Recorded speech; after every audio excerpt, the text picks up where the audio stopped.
Hi, I'm Jessica Nicole Dickerson, aka J&D, and welcome back to another video. So for this week I decided I wanted to start off February with a January wrap-up, but not just the usual schmusual. I'm gonna include all the movies, TV shows, anime that I've watched. I watched so much anime, it was great. But yeah, I've watched Fate to the Winx Club, and don't hate me, I kind of loved it. Don't hate me. I said don't hate me, please. I watched Wonder Woman, which I really don't want to speak about because that hurt my soul. I watched like Orange, the anime that everyone talks about and loves, and I have opinions about that. So let's get into it. So let's start off with movies because, you know, I have to let this out and just let it lie. So Wonder Woman 1984, the sequel or second to Wonder Woman, let's just pretend it doesn't exist. Collectively as a society, I feel like we should just accept that there was only one Wonder Woman. And personally, I really like the first one. I feel like DC superhero movies are now very hit or miss. Like, they had their Batman day back in the day before Ben Affleck, but I feel like now it's just all just so rushed, so illogical, just like the first Wonder Woman was just your classic like superhero. Like, it wasn't perfect, but it was enjoyable. You didn't have to question every action she made. In 1984, it's like, why pick this time period? Nothing's important. All three perspectives we followed just weren't interesting. It was not what I wanted. I wanted a exciting basic superhero movie, and I got trash garbage. I want my money back. Me and my parents were like, because we bought HBO Max for this 1 month, and we're like, can I get a refund? Please? But let's talk about a movie that I adored, okay? Adored. All Together Now, Netflix movie. I believe it came out a while ago, but it has Alani, who is the voice of Moana. Her singing voice is everything. This movie made me cry. I think I cried literally the whole way through it. It wasn't super amazing. Like, Wonder Woman 1984 gets like a 2 out of 10. Okay, All Together Now was definitely like a solid 8-star, 8 out of 10, because it was just lighthearted. It's exactly what I wanted, in the sense of not lighthearted because I cried, scratch that. It was warming and kind of left you uplifted, but also felt the need and sympathy for others, and it just grew your perspective of how difficult it can be to be homeless and dealing with a mother who is either going through substance abuse and things like that. It was profound and sweet and just everything I wanted. So 8 out of 10, highly recommend. It's on Netflix if you haven't seen it already. Let me know if you've seen that or any other movies that I mentioned. Let me know. Another movie I watched was finally Prom. I was interested in it mostly because obviously Meryl Streep. I'm going to talk about her acting in Big Little Lies. I know, I'm so behind. I finally watched season 2. I'm literally behind on everything, and that's why this is the most TV and movies I've watched, like, I want to say ever, in January. But Meryl Streep in Prom, her acting is great, but it like still felt very lackluster to me. Prom as a movie as a whole, I feel like it felt so long. I think I'm gonna give it like a 6 out of 10 because, like, cute premise. I like the idea of hosting your own prom when your community, it like disrespects queer people in that way. Like, rude. But it just felt so long, and none of the songs really stuck out. I do like Kerry Washington and her daughter's perspective throughout this whole movie. I thought it was really cool, but I feel like there was a lot of side plots for some characters, and I'm like, this would be good in a whole other movie. Like, this is really taking away, like, what's his name, James Gordon. He's a great singer, but him playing a queer southern person and having that whole subplot kind of made me feel weird.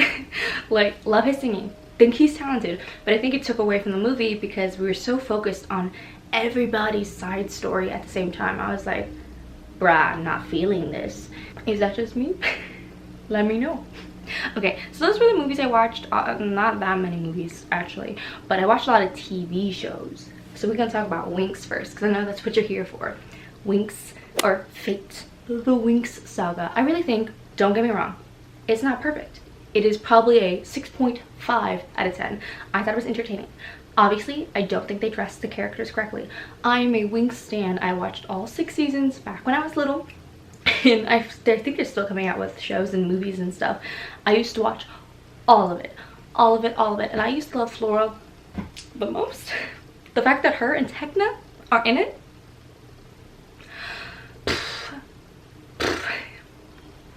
I have so many feels. I honestly think they would have benefited if they didn't include Winx in the title, if they just called it Fate, Magical Academy, something like that. I don't like how they've interpreted that. I didn't like the interpretation of Bloom's story so much. I don't think that's what made it entertaining. And I also do agree, the first scene of the first episode is so cringy.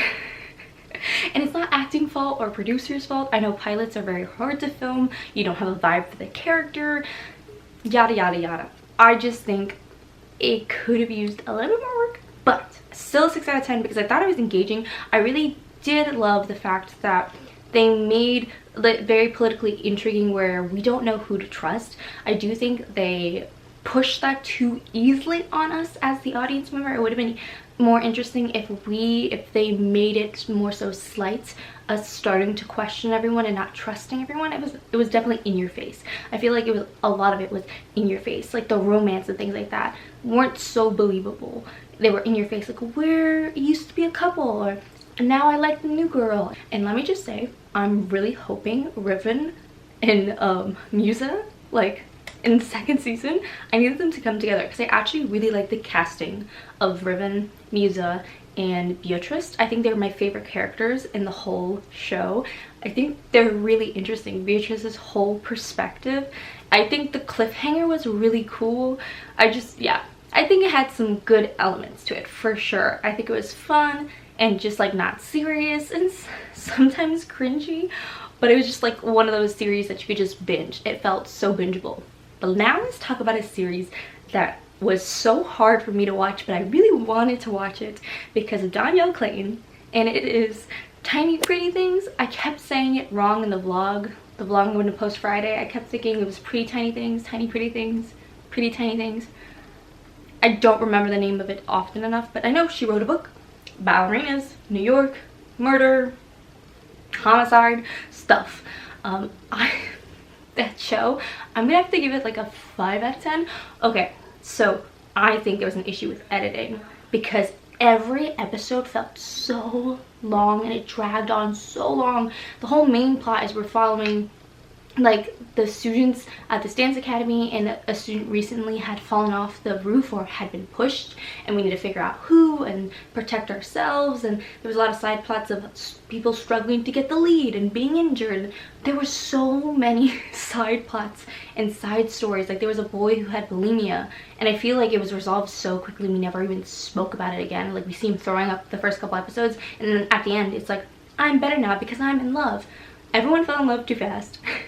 There was too many like, I think you're the murderer, I think you're the murderer, wait no, I think you're the murderer. There was too much of that. It's just like, oh, there was a lot happening. Okay, but the dancing though, great. Also that girl, I put a picture up because she was like the best actor out of everyone. I was so invested in Shane's character. Those two storylines were good in my opinion, though I don't think the characters themselves are great. Like I don't think they're good people, especially her, but they were interesting, complex characters. Also, there was just way too much sex in the show. That was just not beneficial. The only one who had the right to have that many sex scenes was Shane, because his whole storyline was, I'm not used to having a relationship with guys. I'm like a queer teen, I'm gay, and guys just use me and then throw me away. So it made sense for him to have like an explicit relationship. Everyone else, it was just like, I don't need to see that nipple, tuck that away. Dude, I do not need to see, why are you always shirtless? Get out. Like, I feel like it was supposed to be like fan service, but it just like, with the show being so long, 10 episodes, like 50-minute episodes, there was so much that could have been cut out to keep the compelling, interesting side of the show, in my opinion. So yeah, 5 out of 10. But I think I'd still watch the second season just because the cliffhanger, obviously. I'm a sucker for cliffhangers. Oh, let me talk about Big Little Lies season 2. I know everyone's seen it. Everyone's seen it. I'm very late. This is not new. But I just want to talk about Meryl Streep's character, because that, just from an acting perspective, I'm an actor, hello, was so much fun. Can I tell you? Oh my god, oh my god. Her gestures, the way she spoke, I feel like she can get away with a lot of stuff that a lot of like beginner actors or maybe younger actors don't feel they can, because she's, you know, known for musical theater and things like that. So the way she talks is so expressive with her body, and it's just so interesting, and like the slight, not her mannerisms were just super cool, especially after watching Prom and then seeing this. I was like, you go Meryl Streep, you're like, I can understand why you're an icon.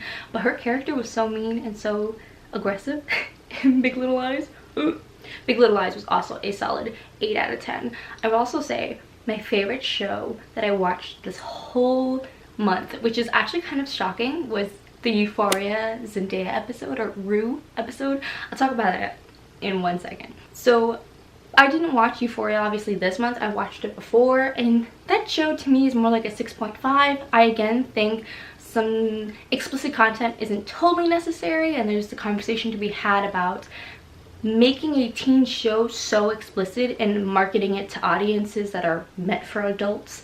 And it's just also the image that teens are all doing drugs and all having sex isn't so accurate. There are obviously lots of teens, like statistically only like 10 to 20% of students are actually diving into that, but there are some people who deal with other issues outside of explicit content.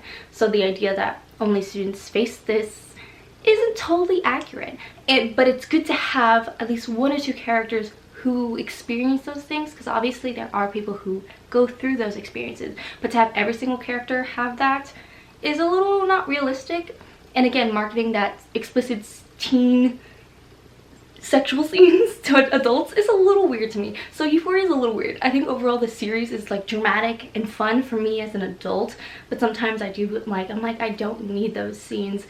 But yeah, that's that. But can we talk about the cinematography in Rue's episode? I didn't expect to be so wowed by the fact that this scene, or the whole episode, was shot like as if it was like one take in one place.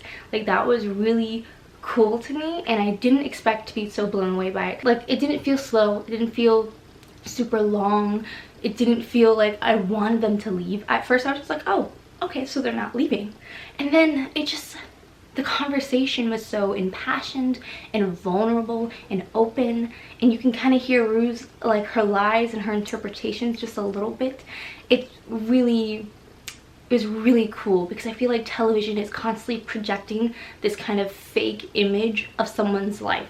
Like Euphoria, the show itself beforehand, obviously real interpretations of things that have happened to people, but it's so forced, it's so cinematic, it's so over the top music and editing and lighting, and it tends to kind of almost water down the message in a sense. So the fact that Rue's episode with that guy Ollie was so just open, like just a conversation, I think it was way more impactful than anything I've seen in a while. Like the simplicity made just the message show through, and I think that will relate to a lot more people. And I think a lot of teens who actually can watch it, because it's not super explicit, will enjoy it more. I really loved it. I really loved it. I need to watch Jules's episode. By the time I'm watching this, it should be out. I'm really hoping it follows the same format, because that would be really cool. I'm just, the over editing, super stylistic films stuff is cool, but sometimes it's so refreshing to have something different. I really enjoyed it. I'm giving it a 9 out of 10. I thought it was really phenomenal, and it was also phenomenal because it wasn't just about Rue. The guy was able to like dig into her a bit about being a teen and being young and feeling like it's the end of the world, but then understanding why she feels that way. So you really get both perspectives, and I just loved it. Let's talk about another Netflix show that surprisingly kind of almost felt like it was supposed to be boring, but I ended up loving, and it made me question life. That was The Queen's Gambit. The first 2 episodes were pretty slow, because we literally are just learning about her childhood being in the orphanage and her learning chess. But holy, it blew my mind, because I think because we took such a long time to understand her as a character and where she comes from, you are able to understand why she's so obsessive and controlling, and not too obsessive, but she like loves to win, and she loves being that combative person, and very confident and very feminine. And it was just really fun, and it makes you question like, what am I passionate about? What would I be this obsessed about that I need to win or that I need to do to feel whole? It made me question everything. I'm like, am I an actor? What's happening? What is life? Like, how can I act more? It was just really cool. And I think if you give it the first 2 episodes, it's just phenomenal. Let me know if you guys watched it. I think I'm going to give it like a 7 out of 10 because though I did really enjoy it, those first 2 episodes did kind of lag. And my favorite character, Jolie, of course I would like the only black character in the show. I freaking loved her in the first few episodes. Her being a teen, so good. But the acting was so amazing, and like the outfit design, the set design, I think this is one of those projects where just everything was so perfect. Even like the intensity of the like chess playing was really cool. I want to know if like the script had them like moving chess pieces, like if the actors were given a list of learn these positions and play them, because they weren't like cutting, they were like showing them playing chess. I just want to know how they did that. And I was watching the extra behind the scenes and it didn't say it, so I'm like, I want to know if whoever plays chess, if it's really poorly choreographed. But to me, as a novice or a person who knows nothing about it, it looked really cool. The show everyone's been talking about, Bridgerton. At first I was not about it. I watched the first episode and then like I let a week go by. I was like, whatever. Also, let's talk about the fact that it is written by a white person, and it is supposed to be a white romance in a sense. Everyone's white in this period piece, which makes sense. That's how most period pieces are. And then Shonda Land takes over and inserts black people. It's a little weird. It's a conversation to be had about why not write a new story that's created and for black people or more inclusive instead of just inserting yourself into white stories. A little, especially because there's so many black period piece writers. Like Alyssa Cole has a bunch of series that she's written that are all period pieces for and about black people, and also black people in that time, like realism. Let's explore different places in the world instead of just Europe. We could talk about Africa, like we could talk about so many other places. So yeah, there are some things to be talked about. But I finally watched the 2nd episode, and then next thing I knew, I finished the series. That show, I understand why it's so explicit for at least the 2 characters. Obviously it is a sexual awakening, so I understand that storyline. That didn't feel too overpowering to me, in case you were wondering. Obviously I mentioned that with Euphoria, but I was so invested in these 2, obviously because he looks like this and she looks like that. They were so freaking cute. I think it was just so palpable, their intensity and their intention, and all the questions about womanhood and finding yourself and what do you want and what can you have during this time was very nifty. I was very compelled. I was very delighted to actually like the show. So I think I'm gonna give it like a 6.5. It was very entertaining, and I'm totally gonna watch the 2nd season. Okay, so I talked about the movies, I talked about TV shows, let's talk about some anime. So I finally watched Orange, the anime, and I'm like, so late, I know. I haven't been wanting to watch or read this content because I know it's about a gentleman who commits suicide and their friends feeling blamed, or feeling themselves like they blame themselves for not saving him, so they write letters to their past selves to try and save him. So that concept alone is problematic. You can never blame yourself for someone taking their life. Like, obviously you wish that you could have been there for them more, but you can't blame yourself. Like, that's so problematic. So I haven't wanted to watch it, but you know what? One rainy day I was like, I'm gonna do it. I'm gonna watch the 13 episodes. Cried a ton, loved all the characters, but I still can't give it a full like 10 out of 10 because obviously it's just a very problematic subject of putting the blame on yourself that someone did this because you didn't intervene. And the stress of like every decision you make, it's like, is he gonna do it because I wasn't there at that one moment? So stressful. And again, very problematic. But I did like it, so if you can get past that element, it is a good show. I do recommend it. I might read the manga eventually, but it's still like a so I think I'm gonna have to get a 6 out of 10 just because it's a little scary talking about that stuff and not even acknowledging any of the problems that deals with. Another anime that I started getting into, which I'm so happy to have Hulu to have this access. I think it's also available on like Crunchyroll and some other websites, but it's Harumiya. It has, I know, it's a popular manga series, and they finally have made an anime for it. Shoujo anime always gets the short end of the stick, man. We always get like 13 episodes, 24 episodes. It's so rude. Shonen animes go on for like hundreds and hundreds of episodes. Don't do me dirty.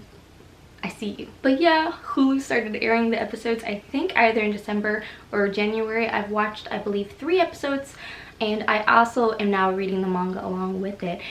The manga actually has a lot more content than the TV show. I feel like the TV show is skipping through a lot of moments, so I would recommend kind of watching and reading along so you can get more context, because I'm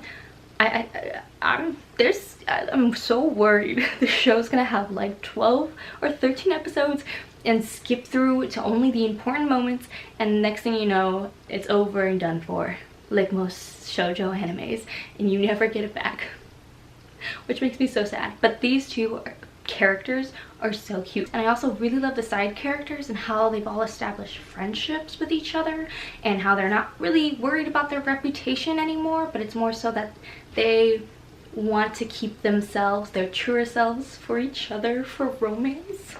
I'm such a sucker for romance, oh my god. Talking about short-lived anime series, Fruits Basket. So I finally finished the second season of Fruits Basket. For some reason I stopped after episode 14. There was 20 episodes, so I obviously had a lot to catch up on. This show is very nostalgic. I didn't read the mangas younger, but I did watch the 2000 show that they did of Fruits Baskets. That was very obviously like only 20 episodes long, very short and quick to the point. So I'm so happy to like see that a shoujo manga is getting a continuation and an extension. It's everything I need in life. It's cute, don't get me wrong. I think sometimes Fruits Baskets falls into the shonen seriousness sometimes, where we're like more upset and really dramatic sequences, and I'm just like, what's happening? Why are we so upset at this moment? It's very intense, and it talks a lot about very serious issues, so always be careful. Look up the content warnings. But sometimes I'm just like, aren't you supposed to be a comedy too? I feel like this new reboot it's kind of taken some of the comedy out, and the romance is definitely on the back burner, which makes me so mad. I need more of Toru. And I feel like the second season kind of gave away most of the third season, in the sense of the love triangle's not a love triangle anymore. Not a spoiler. Watch season 2 if you haven't already, because it kind of already resolves it, and it makes me...